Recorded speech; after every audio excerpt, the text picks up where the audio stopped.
Sa pagpapatuloy ng pinaigting na kampanya ng Philippine National Police laban sa iligal na droga, 3 suspek ang nasa kote sa isang buy-bust operation na isinagawa sa Malate, Maynila.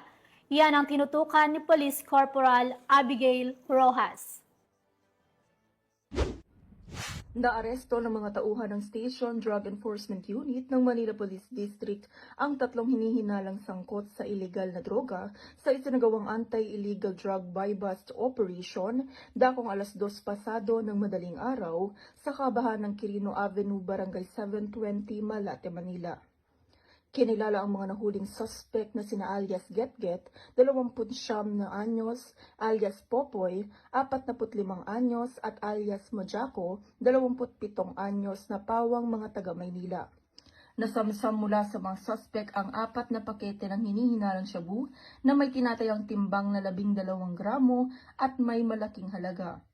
Kasama din sa nasabat ang mga perang ginamit na buy-bust money.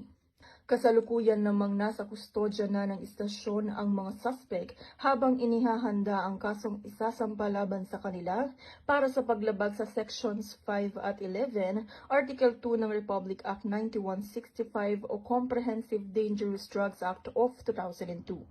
Ang nasabing operasyon ay bahagi ng patuloy na kampanya ng Manila Police District laban sa iligal na droga sa lungsod.